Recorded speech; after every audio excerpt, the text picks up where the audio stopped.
Have you ever been in a really difficult work situation where every day you dreaded going to work? You grit your teeth through the meetings. You couldn't wait to get home. But when you got home, you didn't know what to do with yourself.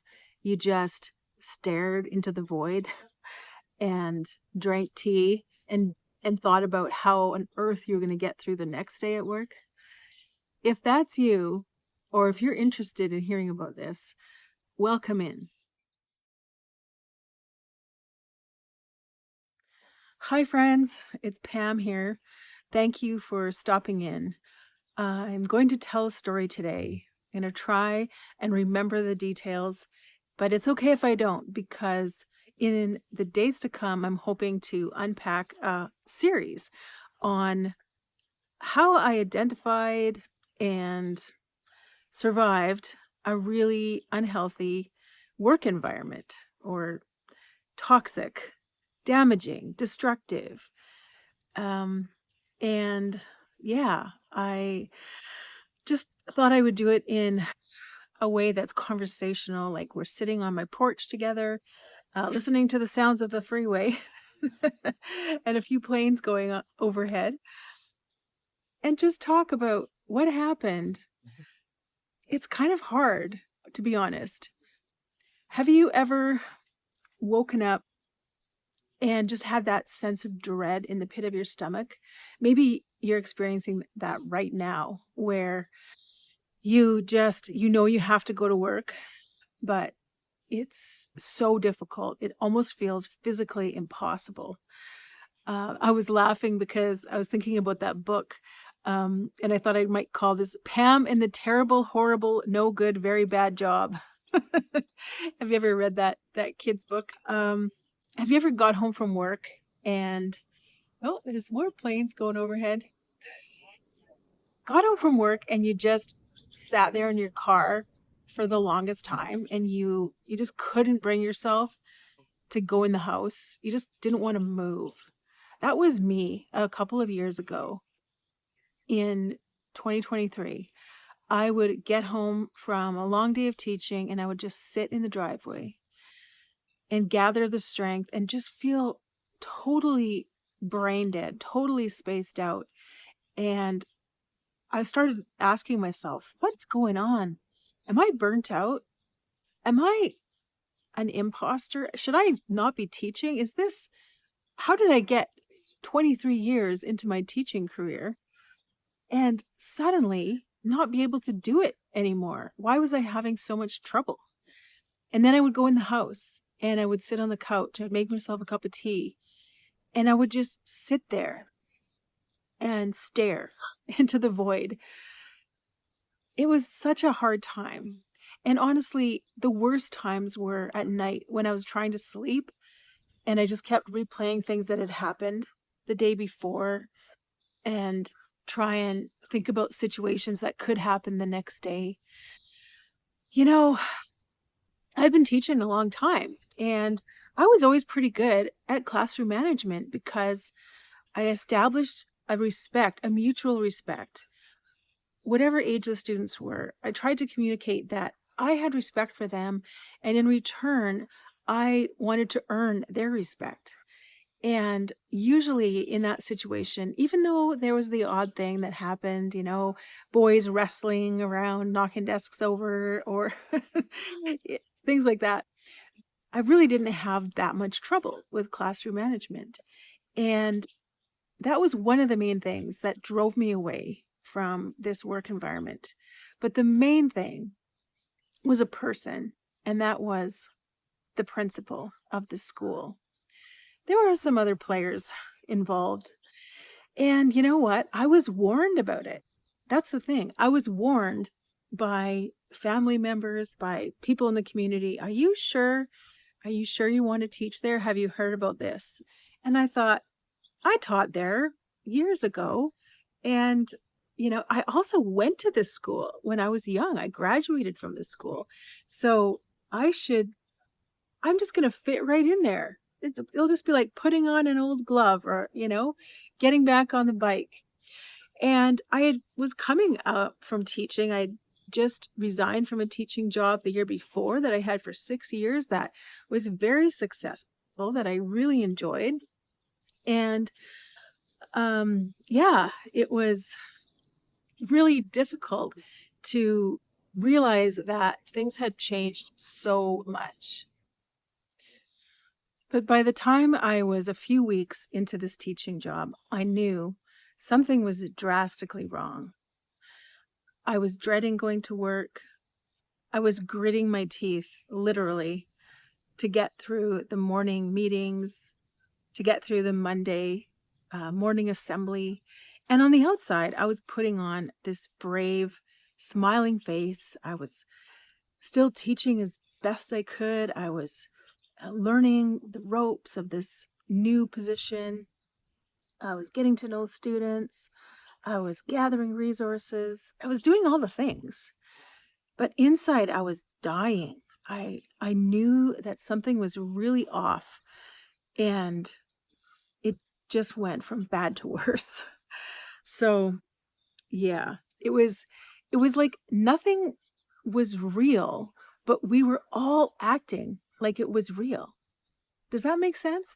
It's like we were all in some kind of play, acting out a role or a part, and we were all pretending that we didn't see the elephant in the room, that we didn't see that there was something rotten in the state of Denmark.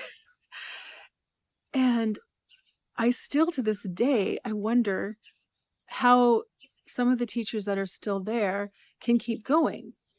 But what I realized later is that that's all those teachers had ever known. And I think if you've been in a really good working situation and you've been treated with respect and your ideas valued, you know it when something's off. And that was the case. I never really considered before that a damaging work environment could be so harmful to your mental health, to your emotional health, to your physical health. Because even though I'd had lots of jobs before and had a lot of struggles, really, it wasn't like everything was easy. There was nothing that really compared to this. And what happened? What did I do? Well, as time went on, I realized I needed to hold on to something to survive. I was praying, of course, I'm a Christian. I was praying for help. I was talking to my husband. I was talking to a couple of trusted friends, like, what's going on here?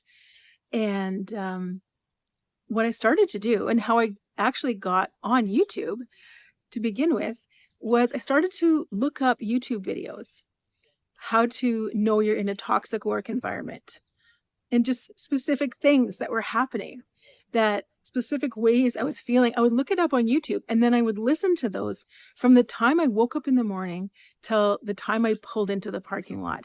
And those videos helped me so much to survive, because it was like I was seeing it clearly. And so then when I walked into the school, I could kind of compartmentalize everything that was happening and sort of detach myself from it and just get through the day. But about, I don't know, maybe a couple of months, 3 or 4 months into the school year, I knew that I could not survive, that I was not going to be coming back. But I also am really committed to doing what I say I'm going to do. So I committed to finishing out the year just within myself, within my own heart and mind. I was like, I'm going to do the best job I can. I'm going to finish this year, and then I'm never going to go back.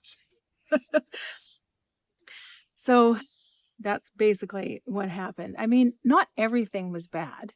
I had some classes like the high school English class that I really enjoyed, with students who really wanted to interact. And I had students who I absolutely loved talking to. Their fellow teachers that were wonderful, really rich relationships. But at the core, it was a terrible situation. And I know I'm talking really vaguely, and I'm going to get into the specifics, but mainly it was this kind of passive aggressive negativity from the top. And I realized that I had a target on me. Because I was doing a good job, I was a target. And there was no way that the principal was going to allow me to continue on.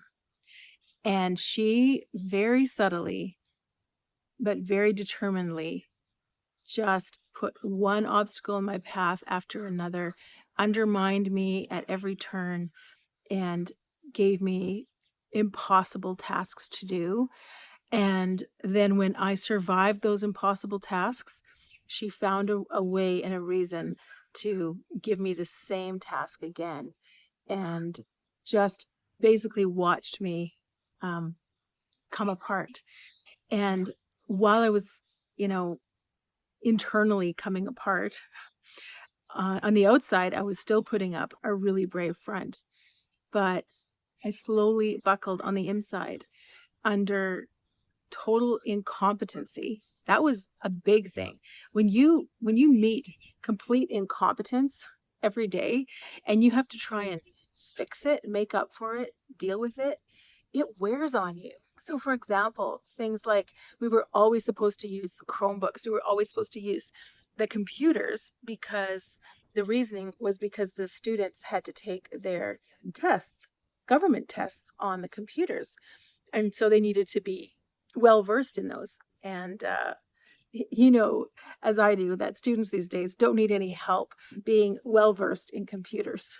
They already knew them inside and out and backwards. But for example, we had these government tests, and I was doing everything I could to prepare the students, to talk to the parents, and get everything set up so that it would go smoothly. Well, the day came, and this happened more than once. This happened with pretty much every test we had. I had grade 6 provincial achievement tests, that's what we call them here in Alberta, grade 9 provincial achievement tests, and grade 12 diploma exams to worry about. And every single time, the part that I wasn't responsible for, the administrative part, was not taken care of. Either we didn't have the physical tests, or the connection didn't work for the students on their computers. There was always something that went completely wrong. And so it that kind of thing slowly erodes the students' confidence in you too. And that's just one example of the continual things that happened. But on a personal level, there were more things. Triangulation, which is when the person talks to you separately and talks to someone else separately, and then they create the narrative and they kind of set you and the other person against each other.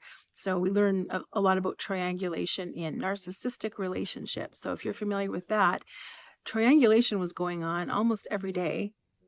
Manipulation, emotional manipulation, things like crying, drama, carrying on in a way that brought sympathy from everyone. And so you couldn't really deal with the problem that was happening because of this emotional manipulation, these tears and kind of histrionics that were happening. So, well, it gradually became clear that this was a very different school environment than the one I had left. The students were not respectful, a lot of them. Um, some of the older ones were, but especially the middle school students, the ones that, and to go to bat for them, they had been through COVID. They had also been through several different teachers. They had been online with their education for years. And so they were kind of just stuck in this mentality that, the teacher doesn't really care about us.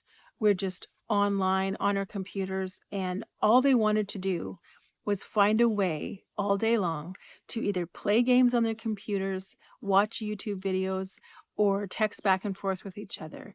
And they didn't look at me most of the time while I was teaching. They didn't pay attention. And there was nothing I could really do to get their attention. So eventually I gave up on that and I just did whatever I could to get through the day. So yeah, When I think back, I have a lot of things that I wrote down during that time. I wrote poetry to try and cope.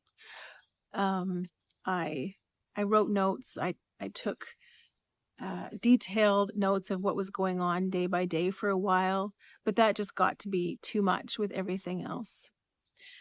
So that's the situation in a nutshell. I was in a really unhealthy work environment, and gradually I began to notice the signs in myself, in how I was acting, not able to really connect, kind of starting to shut everyone else out of my life, except for a few key people.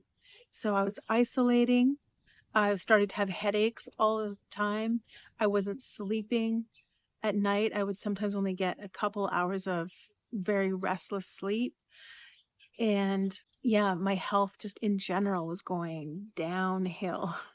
And my mental state, through just dealing with this constant stress and self doubt, was really going downhill too. So I knew I needed to do something. I recognized some of these signs. That was the first step. And the next step was how to survive. So I did some things to make it through, to get through the day. And then at the end, when I knew the end was in sight, it got a lot easier. Um, and I've never regretted stopping that job, even though financially it's made things harder for us. It's opened up doors for me to do other things. It's opened up doors for me to have a quieter life, to sit in the morning and be able to sip my coffee in peace, to be able to sleep sometimes through the night.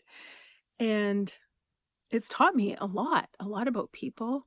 And uh, that's what I want to share with you through this series.